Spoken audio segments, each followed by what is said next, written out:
وَلْتَكُن مِّنكُمْ أُمَّةٌ يَدْعُونَ إِلَى الْخَيْرِ وَيَأْمُرُونَ بِالْمَعْرُوفِ وَيَنْهَوْنَ عَنِ الْمُنكَرِ وَأُولَٰئِكَ هُمُ الْمُفْلِحُونَ.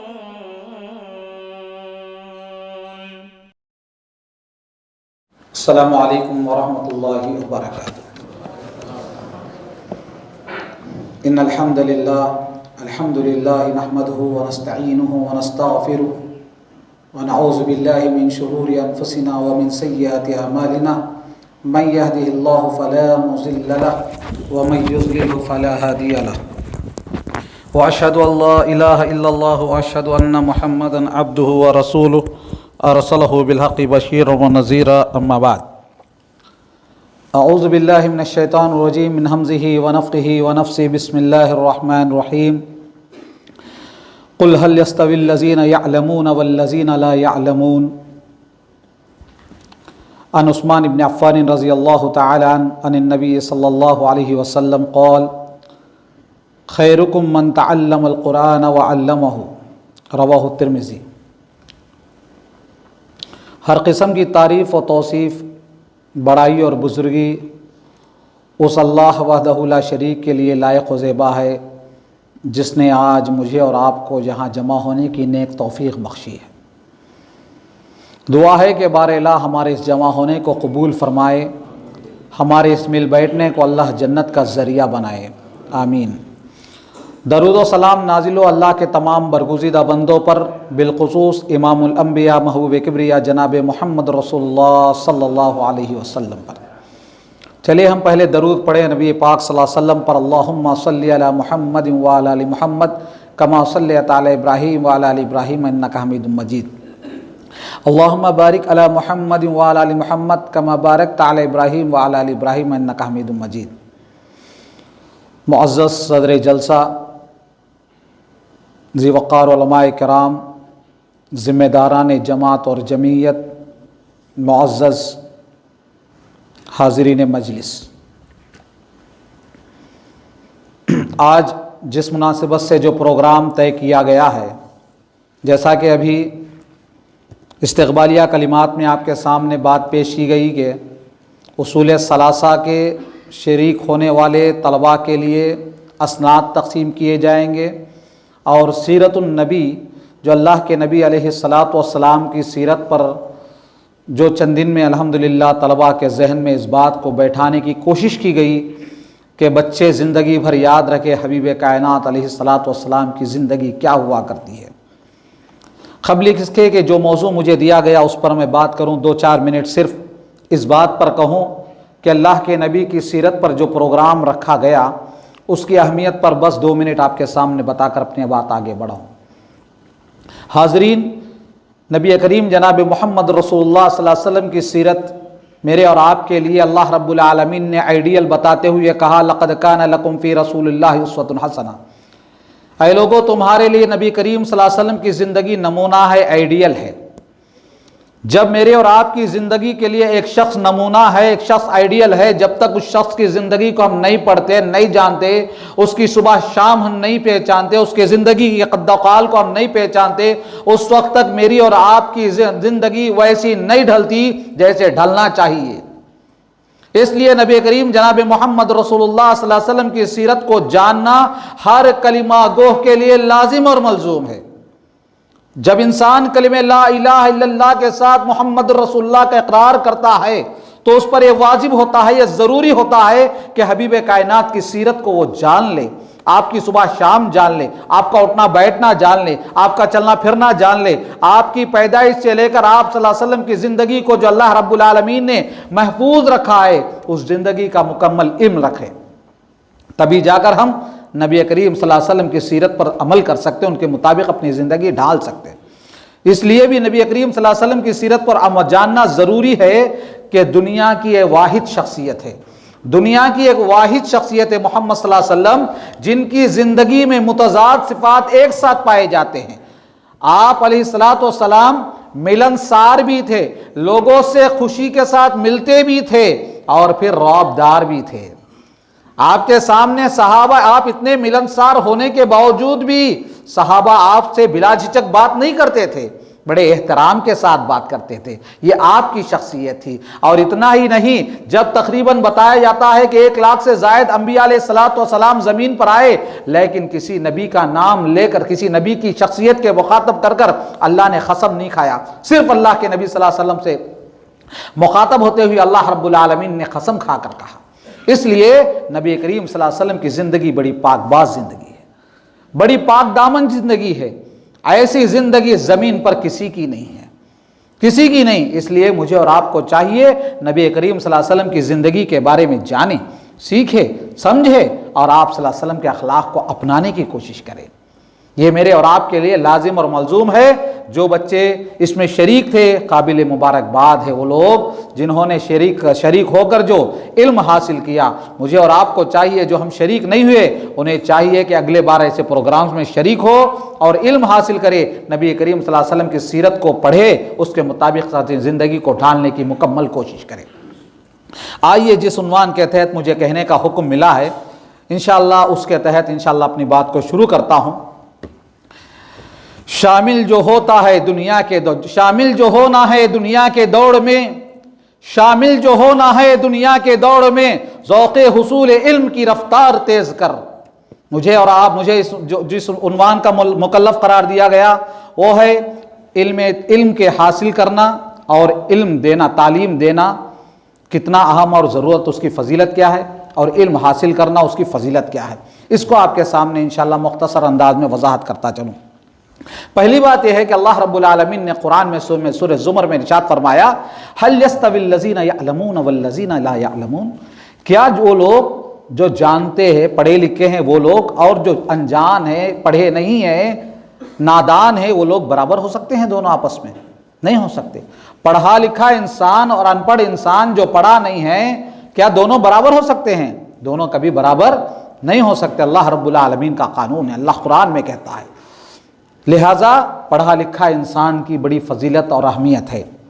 اور اسی طرح اللہ کے نبی صلی اللہ علیہ وسلم نے فرمایا، طلب العلم فریضۃ علی کل مسلم، ہر مسلمان کے لیے علم کا حاصل کرنا ضروری ہے، فرض ہے۔ علم کا حاصل کرنا ضروری ہے، فرض ہے، واجب ہے، لازمی ہے کہ انسان کو علم حاصل کرنا ہی ہے۔ اہل علم نے کہا ہے کہ ہر انسان کو کم از کم اتنا علم تو واجب ہے کہ وہ اپنی زندگی اسلامی روح سے شریعت کے مطابق گزار سکے۔ اتنا تو کم از کم دین کا علم لازمی طور پر ہر آدمی جاننا ہے کہ وہ عبادت کیسے کرے۔ محترم حاضرین، ابھی ہم کون سی نماز سے فارغ ہوئی ہے؟ مغرب کی نماز، الحمدللہ۔ یہ علم ہونے کی وجہ سے تو ہم نے نماز ادا کیا۔ اور نماز میں کیا پڑھا، کیا پڑھنا چاہیے تھا، ہم نے کیا کیا پڑھا، ہر وہ احباب جانتے ہیں جو پڑھنا جانتے ہیں۔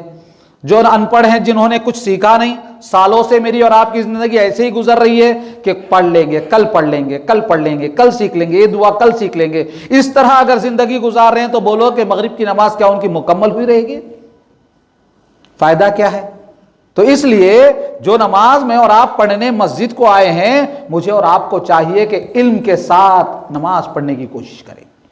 بنا علم کے آپ نماز پڑھیں کہ آپ کیا نماز پڑھ رہے ہیں اور کیا نماز میں کیا پڑھ رہے ہیں، اس کا بھی علم ہونی چاہیے۔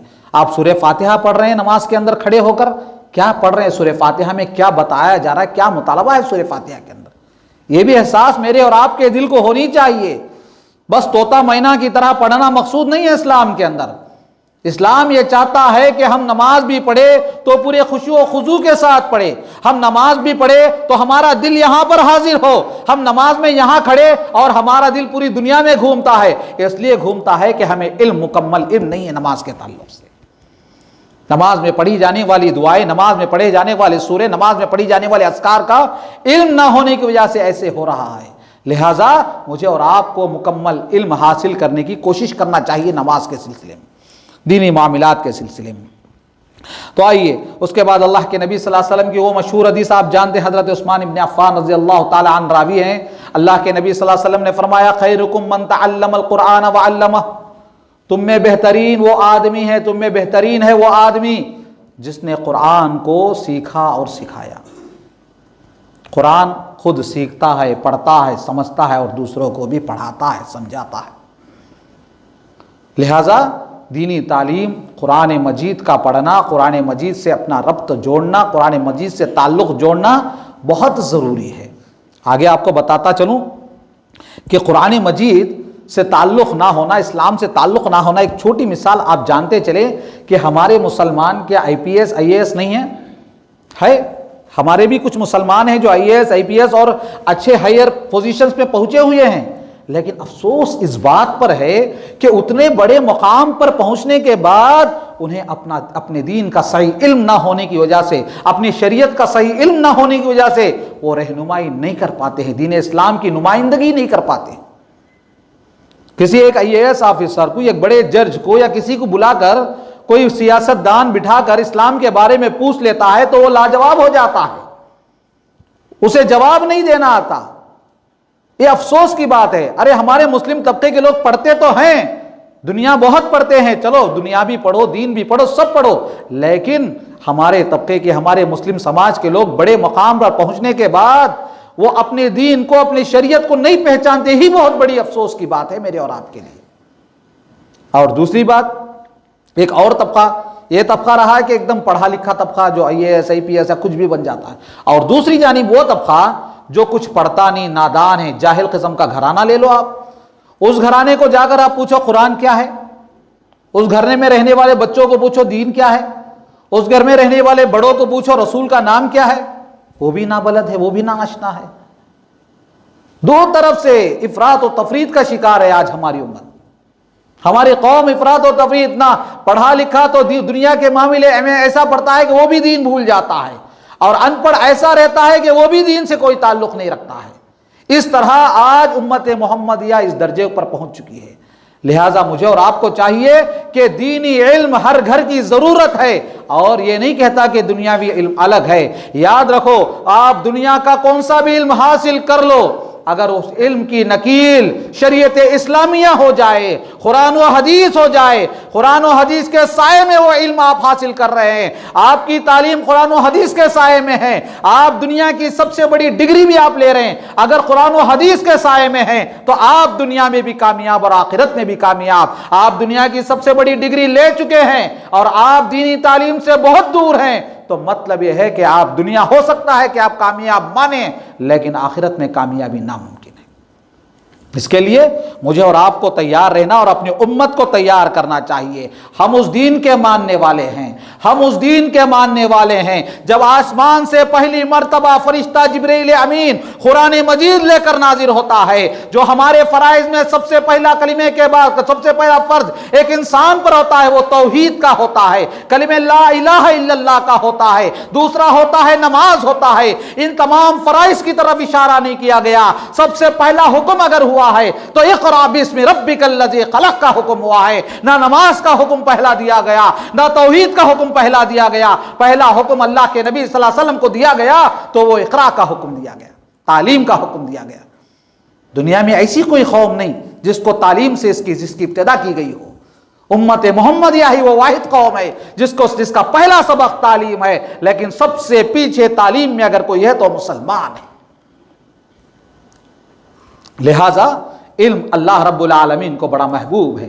علم حاصل کرنا ہے، علم نافع حاصل کرنا ہے، وہ علم جو ہماری زندگیوں کو نور بخشے، وہ علم حاصل کرنا ہے۔ وہ علم حاصل نہیں کرنا جو ہمارے علم حاصل کرنے کے بعد ہمیں نعوذ باللہ قرآن پر انگلی اٹھانے پر مجبور کرے، رسول اللہ کی شان میں گستاخی کرنے پر مجبور کرے، ایسا علم مقصود نہیں۔ وہ علم مجھے اور آپ کو حاصل کرنا ہے اور اپنے بچوں کو حاصل کروانا ہے، جس علم سے قرآن کی حفاظت کر سکے، قرآن کی روشنی دنیا میں عام کر سکے، حبیب کائنات جناب محمد رسول اللہ صلی اللہ علیہ وسلم کی سیرت اور آپ کے اخلاق کو دنیا میں پھیلا سکے۔ ایسے علم کی ضرورت آج مجھے اور ہمارے بچوں کو ضرورت ہے۔ آئیے علم اور اہل علم کا ذکر کرتے ہوئے اللہ رب العالمین نے فرمایا یرفع اللہ الذین آمنوا منکم والذین اوتوا العلم درجات۔ اللہ رب العالمین نے مومنوں کے ساتھ، مومنوں کے درجات کی بلندی کے ساتھ، ایک ایمان والے کے درجات کی بلندی کے ساتھ علم والوں کی درجات کی بلندی کی بیان کرتا ہے۔ علم والا بڑا بلند درجات والا ہوتا ہے، علم حاصل کرنے والا بلند مرتبے والا ہوتا ہے، یہ مقام یہ مرتبہ علم کا ہے۔ جیسے آپ جانتے ہیں سورہ کہف کے اندر حضرت موسیٰ اور حضرت خضر علیہ السلام کا واقعہ آپ جانتے ہیں۔ مرتبے کے اعتبار سے اہل علم کہتے ہیں کہ حضرت موسیٰ علیہ السلام کا مقام اور مرتبہ بلند ہے، حضرت موسیٰ علیہ السلام کا مقام اور مرتبہ رتبہ بلند ہے۔ علم کی وجہ سے حضرت موسیٰ کو کہاں جانا پڑا؟ حضرت خضر کے پاس جانا پڑا۔ یہ مقام ہے علم کا، یہ مرتبہ ہے علم کا۔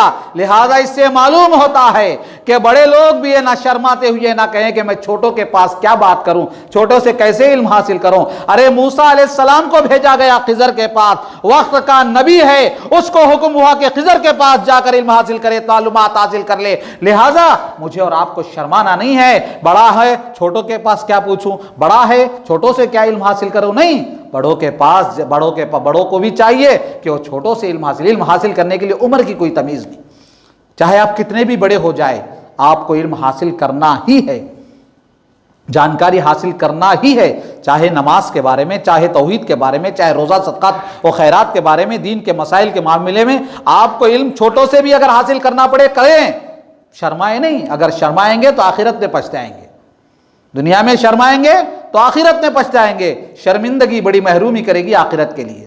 لہٰذا کہ مجھے اور آپ کو چاہیے کہ علم کے معاملے میں شرمندگی نہیں بلکہ علم حاصل کرنے میں ایک دم آگے بڑھیں۔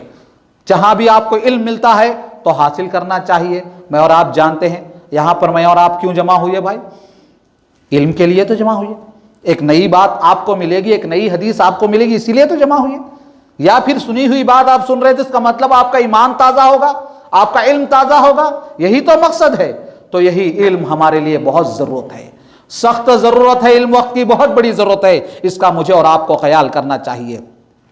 یہی وہ علم ہے جس کی وجہ سے اللہ رب العالمین نے آدم علیہ السلام کو فرشتوں کے سامنے پیش کیا اور فرشتوں کو مجبوراً جھکنا پڑا آدم علیہ السلام کے لیے، آدم علیہ السلام کے سامنے جھکنا پڑا، آدم علیہ السلام کی سربلندی کو تسلیم کرنا پڑا۔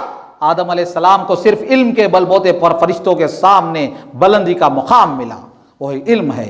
لہٰذا معزز حاضرین، اللہ کے نبی جناب محمد رسول اللہ صلی اللہ علیہ وسلم فرماتے ہیں من سلک طریقا یسلک فیہ علما، ابو درداء رضی اللہ تعالیٰ عنہ راوی حدیث ہے، کہتے ہیں کہ جو بندہ علم حاصل کرنے کے لیے راستہ طے کرتا ہے، سفر کرتا ہے، تو اس کے لیے اللہ کے نبی صلی اللہ علیہ وسلم بشارت دیتے ہیں۔ آج لوگ دنیا کے کسی معاملے میں سفر کرتے ہیں، دنیا کے کاموں کے لیے سفر کرتے ہیں، علم حاصل کرنے والوں کے لیے سفر کرتے ہیں۔ حبیب کائنات نے فرما دیا جو بندہ علم حاصل کرنے کے لیے سفر کرتا ہے، اللہ رب العالمین سہل اللہ لہ طریقا الی الجنہ، اس کے لیے اللہ رب العالمین جنت کا راستہ آسان کر دیتا ہے، جنت کا طریقہ، جنت کے طرف جانا اس کے لیے آسان کر دیتا ہے۔ جب بندہ علم حاصل کرنے کے لیے ایک راستہ اختیار کرتا ہے تو سمجھو وہ کتنا بھی دور ہو جائے، اسلاف کا ایک طریقہ تھا، اسلاف علیہم السلام کا ایک طریقہ تھا، کسی کو معلوم ہو جائے کہ علم ایک حدیث وہاں پر ہے تو اتنی دور چلے جاتے تھے۔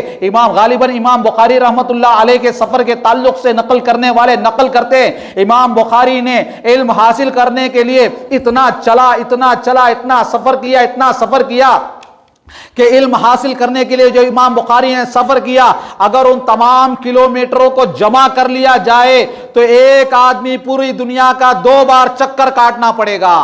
اللہ اکبر، کتنا بڑا سفر، کتنا خطرناک محنت ان لوگوں نے علم کے لیے۔ لہٰذا علم حاصل کرنے کے لیے اگر کوئی بندہ سفر کرتا ہے تو اللہ کے نبی فرماتے ہیں اس کے جنت کا راستہ آسان ہو جاتا ہے اور اس کے لیے فرشتے اپنے پر بچھا دیتے ہیں۔ ہمارے پاس کوئی منسٹر آتا ہے، کوئی بڑا آدمی آتا ہے، ہماری شادی محلوں کے اندر ہم گرین کارپیٹ بچھاتے ہیں، ریڈ کارپیٹ بچھاتے ہیں، سجا دیتے ہیں، پھول بچھا دیتے ہیں۔ اللہ کے نبی فرماتے ہیں جب بندہ علم حاصل کرنے کے لیے سفر کرتا ہے، دنیا کے کارپیٹ نہیں، دنیا کے پھول نہیں، دنیا کے زیب و آزائش نہیں، فرشتے اپنے پر بچھا دیتے ہیں اس کے لیے۔ اللہ اکبر، کتنا بڑا مقام ہے علم حاصل کرنے والے کا۔ اس کے بعد اللہ کے نبی صلی اللہ علیہ وسلم فرماتے ہیں دنیا کی، آسمان و زمین کی ساری چیزیں اس کے لیے دعا کرتی ہیں، اس کی مغفرت کے لیے اس کے لیے دعا کرتی ہیں۔ اس کے بعد اتنا ہی نہیں کہ آسمان و زمین کی بات تو ہے، اس کے آگے بڑھ کر کہا مچھلیاں بھی پانی کے اندر، سمندر کے اندر اس کے لیے دعا کرتی ہیں۔ کتنا خوش نصیب ہوگا وہ کتنا خوش نصیب انسان ہوگا وہ جو علم حاصل کرنے کے لیے سفر کرے اور اتنے برکات اور فوائد سے وہ استفادہ اپنے آپ کو مالا مال کر لے۔ اور اس کے بعد اللہ کے نبی صلی اللہ علیہ وسلم نے اسی حدیث میں فرمایا ایک عالم کی مثال ایک زاہد پر ویسے ہی ہے، ایک عبادت گزار انسان، ایک تہجد گزار انسان، ایک بندہ ہے جو تہجد پڑھتا ہے روزانہ، تہجد پڑھتا ہے روزانہ، بہت اللہ والا ہے، لیکن اس کی مثال تہجد پڑھنے والا ایک عالم کے سامنے، ایک عالم تہجد پڑھنے والے کے سامنے ایسا ہے جیسے 14ویں رات کا چاند تمام ستاروں کے مقابلے میں، تمام ستاروں کے مقابلے میں۔ کیا ستاروں کو دیکھ کر کوئی روشنی حاصل کر سکتا ہے؟ ستاروں کو دیکھ کر کوئی روشنی حاصل ہو سکتی ہے ہم کو؟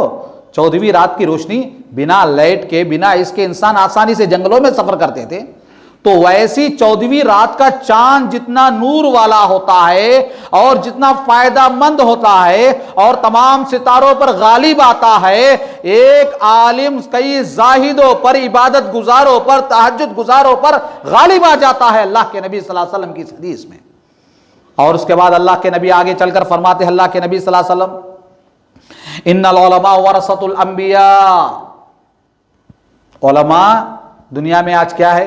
باپ انتقال ہوتا ہے، ماں انتقال ہوتی ہے، خاندان کے لوگ انتقال ہوتے ہیں، کون کتنا چھوڑا وراثت میں، یہی تو دیکھتے میں اور آپ، کیا ملا اس کو وراثت میں، شادی کے بعد کیا ملے گا وراثت میں، یہی تو دیکھتے ہیں۔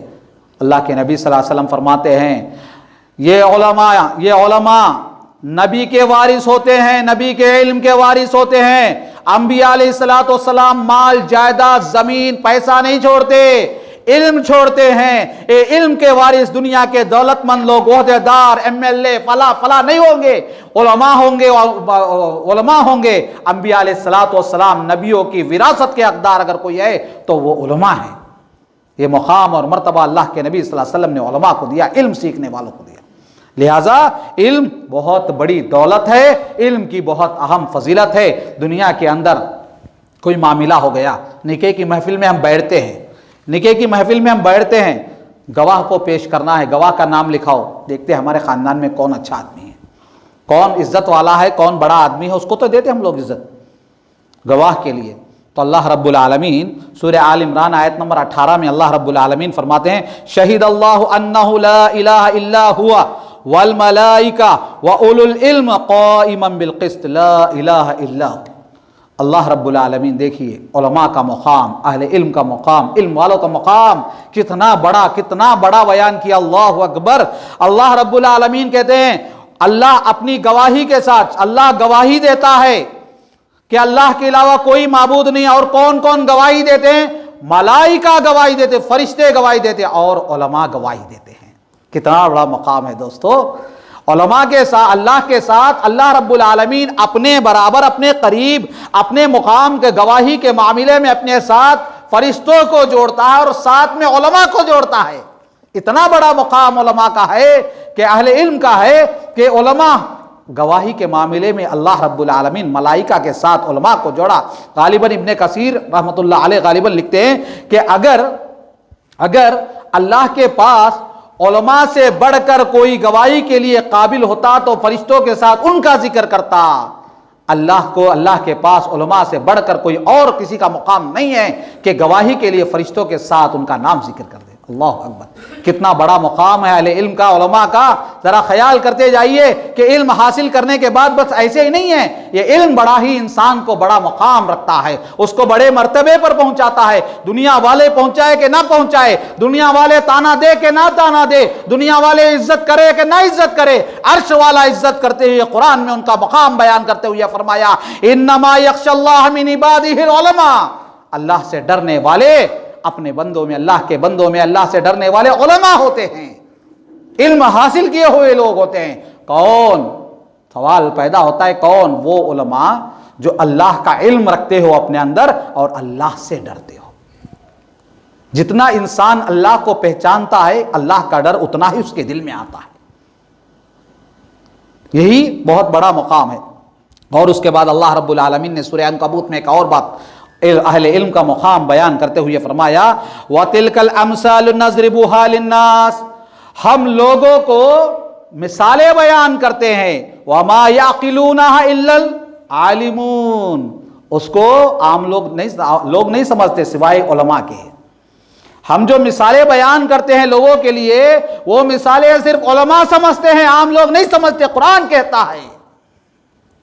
لہذا اتنا بڑا مقام ہے علم کا اور اہل علم کا. اور اس کے بعد اللہ کے نبی جناب محمد رسول اللہ صلی اللہ علیہ وسلم کو جو بات بتائی گئی, جو بات اللہ کے نبی صلی اللہ علیہ وسلم کو جس بات کا حکم دیا گیا, اللہ کے نبی کو کئی دعائیں بتائی گئی قرآن کے اندر, لیکن جس دعا میں کثرت کا ذکر ہے ربی زدنی علما, صرف علم کا, علم کی کثرت کی دعا کا حکم ہے. اس کے علاوہ کوئی اور کثرت کا ذکر نہیں ہے کسی اور کی زیادتی کا. اے اللہ مال میں برکت دے, اے اللہ مال میں زیادتی دے, یا عمر میں زیادتی دے کا نہیں ہے, صرف علم میں زیادتی. ربی زدنی علما, ربی زدنی, وقل ربی زدنی علما. تو مانگو کو تو اللہ سے زیادتی, علم کی زیادتی مانگو. کتنا وقت ہے شیخ؟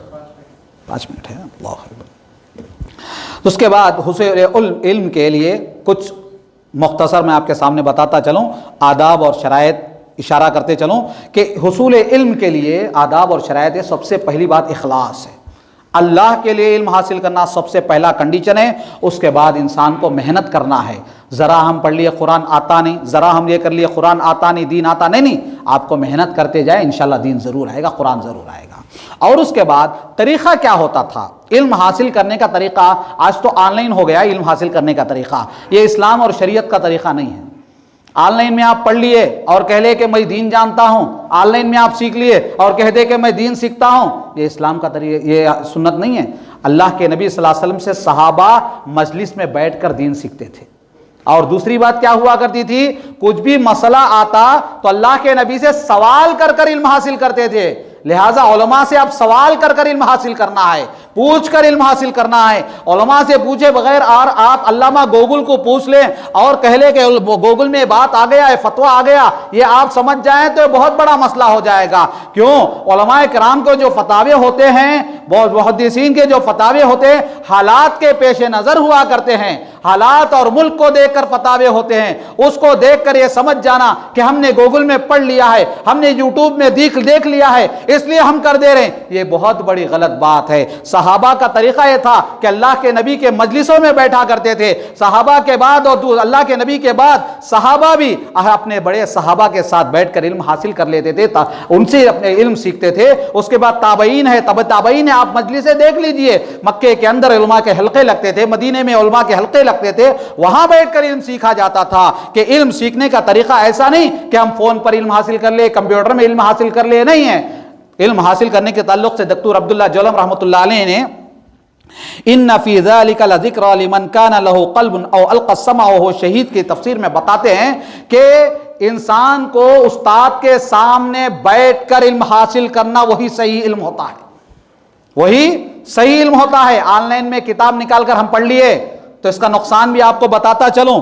حدیث اللہ کے نبی صلی اللہ علیہ وسلم کی حدیث, ابو ہریرہ رضی اللہ تعالیٰ عنہ راوی حدیث ہے, قال رسول اللہ صلی اللہ علیہ وسلم فی الحبۃ السوداء شفاء من کان من کل داء الا السام. تو اس حدیث کو ایک صاحب نے کیسے پڑھا, حبۃ السوداء کو انہوں نے حیۃ السوداء پڑھ لیا. حبۃ السوداء کہتے ہیں کلونجی کا دانہ, کلونجی کے دانے کو انہوں نے حیۃ السوداء پڑھ لیا. غلطی وہاں پر ایسا نہیں کہ ایک نقطے کو 2 نقطے پڑھ لیا, نہیں. مطلب یہ تھا کہ استاد, معاملہ یہ تھا کہ وہاں پر مکھی بیٹھ کر کچھ لگا کر چلے گئی, وہ 2 نقطے ہو گئے, وہ 2 نقطے ہو گئے. حضرت جو ہے بنا استاد کے پڑھ لیے, اور آگے معاملہ یہ ہوا کہ حضرت حبۃ السوداء کے حیۃ السوداء کا مطلب ہوتا ہے کالا سانپ. کالا سانپ تمام بیماریوں کا علاج ہے بول کر پڑھ لیا. حالانکہ اللہ کے نبی نے بتایا کہ کالا دانہ, کلونجی تمام بیماریوں کا علاج ہے, لیکن انہوں نے پڑھ لیا کہ کالا سانپ تمام بیماریوں کا علاج ہے. یہ گئے ضرورت پر کالا سانپ کھائے اور مر گئے. تو یہ ہوتا ہے بنا استاد کے علم حاصل کرنے والے خود بھی ہلاک ہوتے ہیں, جن کی توحید اور اسلام ان کا بھی بگڑتا ہے اور دوسروں کا بھی بگاڑتے ہیں. تو یہ شرعاً اس کی علماء کرام کی جانب سے کتاب, آپ جتنا بھی علم حاصل کریں انشاءاللہ اہل علم سے استفادہ کرتے حاصل کریں. یہ علم کے سیکھنے کا طریقہ اور یہ ہوتا ہے. آئیے آخر میں علم اور مال میں فرق علامہ ابن قیم رحمۃ اللہ علیہ نے بتایا. مختصر بتا کر اپنی بات کو ختم کرتا چلوں کہ علم اور مال میں کیا فرق ہوتا ہے. مال بھی ضرورت ہے انسان کے لیے, بہت ضرورت ہے, علم بھی بہت ضرورت ہے انسان کے لیے, لیکن دونوں میں ایک فرق ہے. فرق ہے علامہ تقریباً 10 یا 11 پوائنٹس بتائے، آپ کے سامنے بتاتا چلوں۔ مال جو ہے بادشاہوں کی وراثت ہوتی ہے، علم جو ہے نبیوں کی وراثت ہوتی ہے، پہلا فرق دونوں کے اندر۔ مال بادشاہوں کی وراثت ہوتی ہے، علم نبیوں کی وراثت ہوتی ہے۔ مال کی حفاظت ہم کو کرنا پڑتا ہے، علم ہمیں ہمارے گناہوں سے حفاظت کرتا ہے۔ علم ہمیں ٹوکتا ہے گناہوں سے، وہ ہماری حفاظت کرتا ہے۔ ہم دعائیں پڑھتے ہیں، جو علم ہمیں ملا وہ دعاؤں کے ذریعے ہماری حفاظت ہوتی ہے۔ مال کی حفاظت کو ہم کرنا پڑتا ہے۔ مال خرچ کرنے سے کم ہوتا ہے، علم خرچ کرنے سے بڑھ جاتا ہے۔ مال موت تک ساتھ دیتا، قبرستان تک آتا ہے، علم قبرستان کے بعد بھی ہمیں صدقے جاریہ کی شکل میں ہمیں دنیا میں ہم چلے جائیں، ایک کتاب لکھ کر، ایک بیان کر کے، ایک کو پڑھا کر، وہ علم ہمیں صدقے جاریہ کے طور پر کام آئے گا۔ اس کے علاوہ مال مال پر جو ہے علم حکم لگاتا ہے، یہ جائز ہے، ناجائز ہے، یہ کھا سکتے ہیں، نہیں کھا سکتے۔ علم جو ہے حاکم ہے، مال محکوم ہے، علم کے ماتحت مال کو ہونا پڑے گا۔ اس کے بعد بتایا مال جو ہے اللہ کافر کو بھی دیتا ہے، نافرمان کو بھی دیتا ہے، فاسق کو بھی دیتا ہے، گنہگار کو بھی دیتا ہے۔ اللہ سچا علم صرف مومن بندوں کو دیتا ہے، مسلمان اہل علم ان کو دیتا ہے۔ اس کے بعد علم آخرت کا بدلہ، علم کے اندر انسان کو آخرت میں بدلہ ملتا ہے۔ مال انسان کو صرف دنیا کی طرف بلاتا ہے۔ علم کیا ہوتا ہے؟ انسان کو آخرت کی طرف یاد دلاتا ہے، بلاتا ہے۔ اور مال کیا ہوتا ہے؟ انسان کو صرف دنیا دنیا دنیا کی طرف دوڑاتے رہتا ہے۔ مال ختم ہونے کا ڈر انسان کو ہوتا ہے، لیکن علم کے ختم ہونے کا ڈر نہیں، بلکہ علم خرچ کرتے ہو تو بڑھنے کا خوشی انسان کو ہوتی ہے۔ اس کے بعد مال کے لیے انسان کو جان کا ڈر ہوتا ہے۔ انسان جب اپنے پاس مال رکھتا ہے تو کوئی اس کو مرڈر کر دے، کوئی اس کو مار دے، اس کا ڈر ہوتا ہے۔ علم اگر اپنے پاس ہم رکھتے ہیں تو کوئی ڈر نہیں ہوتا، بلکہ اس کی عزت اور قدر بڑھ جاتی ہے۔ مال تک انسان کے دوست و احباب جب تک مال رہتا ہے تو ساتھ رہتے ہیں، جب مال جاتا ہے تو بچھڑ جاتے ہیں۔ غالباً ایک شعر ہے، جب امیری آتی ہے، غریبی آتی ہے تو دشمن بھی، امیری آتی ہے تو دشمن بھی فدا ہوتا ہے، امیری آتی ہے تو دشمن بھی فدا ہوتا ہے، غریبی آتی ہے تو سایہ بھی جدا ہوتا ہے۔ یہ مال کی حقیقت ہوتی ہے۔ اور علم کیا ہوتا ہے؟ انسان کو دوسروں سے کھینچ کر ہم تک لاتا ہے۔ یہ اللہ رب العالمین نے علم اور مال کا فرق یہ علامہ ابن قیمیہ نے بتایا۔ لہٰذا مجھے اور آپ کو چاہیے کہ کہنے سے زیادہ اللہ مجھے عمل کی توفیق عطا فرمائے، آپ لوگ سننے سے زیادہ عمل کی توفیق عطا فرمائے۔ اے اللہ ہمارے گناہوں کو معاف فرما دے، اے اللہ ہمارے جمع ہونے کو قبول فرمائے، اے اللہ جو منتظمین نے پروگرام قائم کیا ہے اے اللہ ان کی زندگیوں میں خوشحالی عطا فرما، ہر شر ہر نقصان سے اللہ حفاظت فرما، ہر چھوٹی بڑی بلاؤں سے حفاظت فرما۔ اے اللہ ہم میں سے جو بھی بیمار ہے اللہ سب کو صحت عطا فرما، تندرستی عطا فرما۔ اے اللہ ہم میں سے جو بھی قرض دار ہیں اللہ سب کے قرض ادا کرنے کے راستے فراہم فرما، آمین یا رب العالمین۔ السلام علیکم ورحمۃ اللہ وبرکاتہ۔